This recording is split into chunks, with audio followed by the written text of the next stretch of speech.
processing.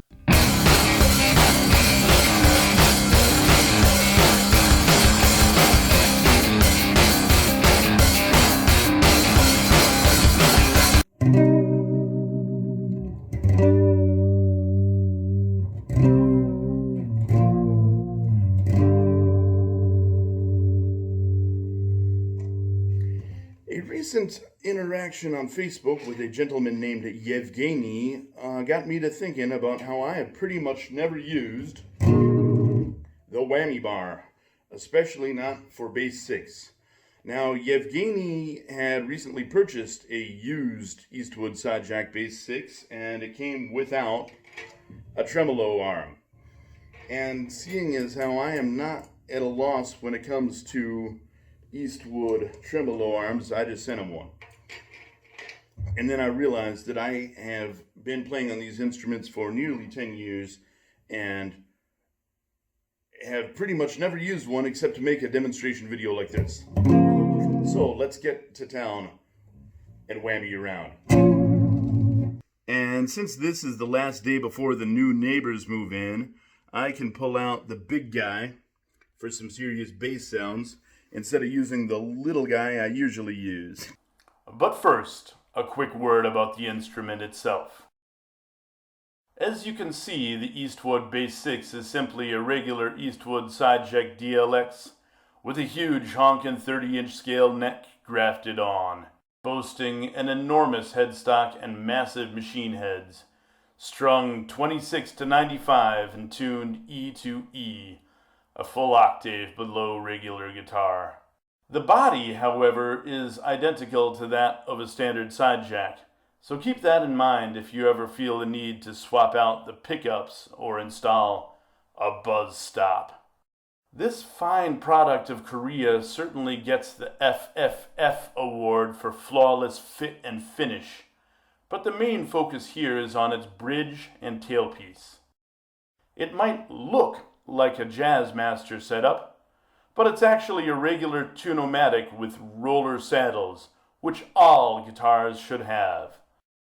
Unlike the original Jazzmaster bridge, it is mercifully bolted down firmly to the body on adjustable posts, and does not rock, rattle, or float in any way. This might sound like a no-brainer, but it's actually an enormous advantage, as any vintage Jazzmaster enthusiast will tell you. I know everybody calls it a trem, but when I see this type of Jazzmaster style vibrato tailpiece, I usually think of two things: surf and sonic youth. I do not, however, think of Shice Squad, the other SS, because I have yet to find a way to incorporate it into our kind of riffs. It's very good for that subtle vibrato, for that Tarantino sound like in Pulp Fiction and that scene where he shoots heroin and stuff.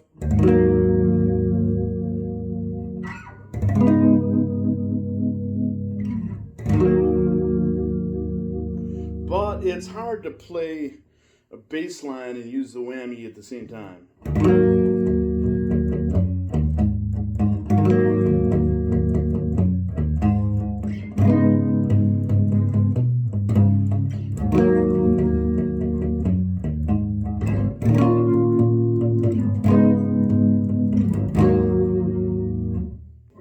And there's no doubt you can youth right out with it.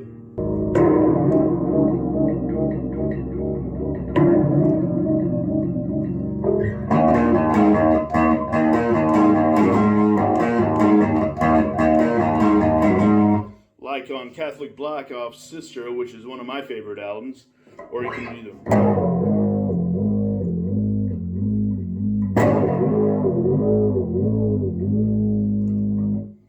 But I found in Shy Squad there's really no way to work the whammy and play our riffs at the same time.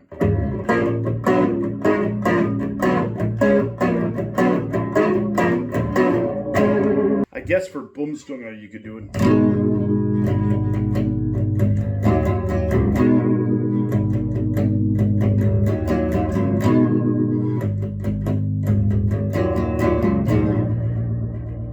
But it doesn't work too well for a security strike and riffs like that.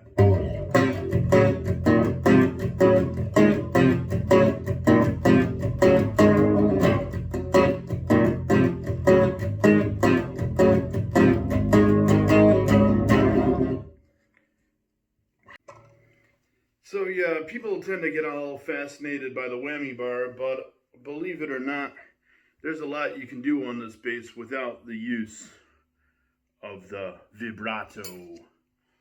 Like you can do some kind of funky riff where you work the top and bottom at the same time, like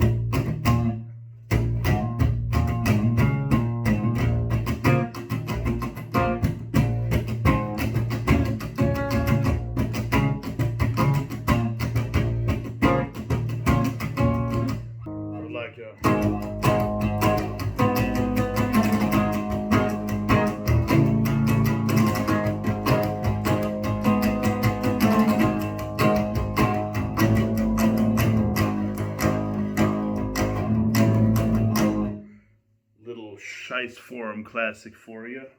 You can even put away the pick and get some slapping done.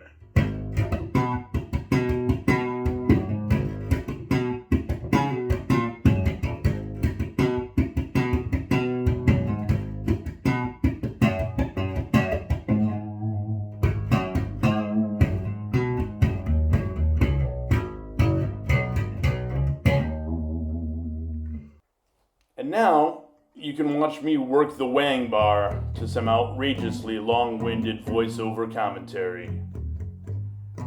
When you think about it, the Bass VI is kind of like communism, except it sounds like a good idea on paper, so it's actually nothing like communism at all.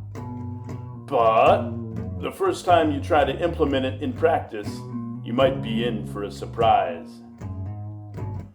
With string spacing that seems much too tight for a regular bassist to finger, and humongous 26 to 95 strings and a 30-inch scale length, it's a handful even if you're used to baritone guitar. A full-fledged Bass VI had been a sought-after holy grail for much of my youth, but the only ones available back in '95 were far out of reach for a penniless peon such as my 16-year-old self. But it turns out I only had to wait a decade and a half to get my hands on one now that they've become more affordable to us plebs in recent years. It was fun AF to play right out of the box, but using it in a serious band context took some getting used to.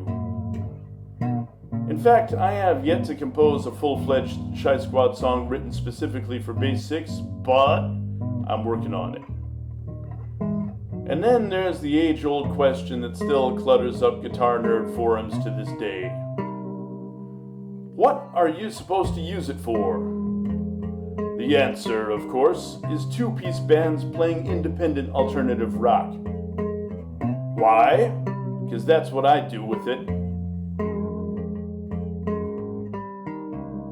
Yes, you can string it up lighter and use it as a baritone, but there are plenty more baritones to choose from. Yes, you can gent right out with it, but with that much distortion, you're probably only going to be playing one string at a time, and you're probably going to have to switch out the pickups, which I would never do, because the stock P90s on this sound real good to begin with. Yes, you can string it extra heavy and use it as a regular bass. And if you got a fine touch like my Facebook friend Derek Simonet, you can even play it fingerstyle. And yes, you can even string it way over 120 gauge and tune way below low E, as Derek has proven in the past. But I think it's best used as what it really is. A guitar. A 30-inch scale guitar tuned to low E. It sounds great when you work the top strings and wrap your thumb around the neck, like all the teachers say you're not supposed to do, so you can fill out the sound with some low notes played with your thumb.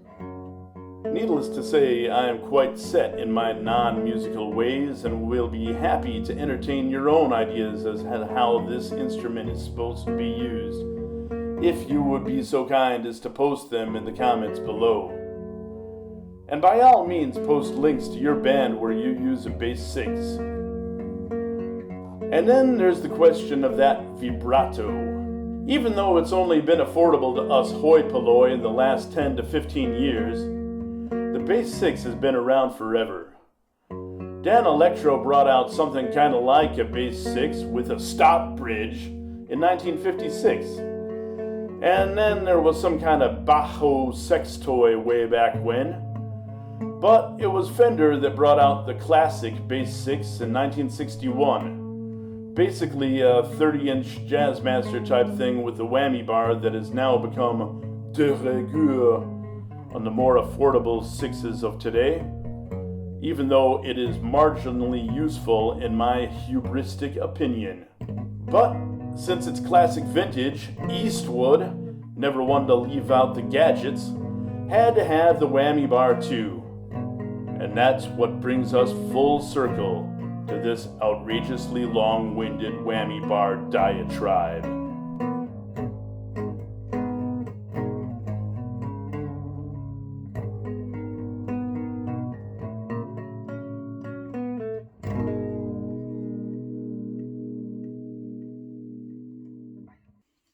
Please note that even after all that whammying, I have not retuned the guitar a single time. So let's check it out.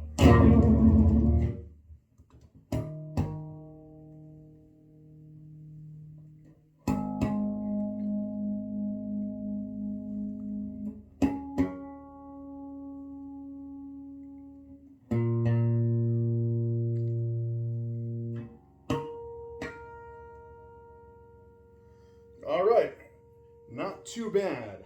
The A is out of tune from the D, but the other ones are pretty much all right, good enough for punk rock, so I'm happy.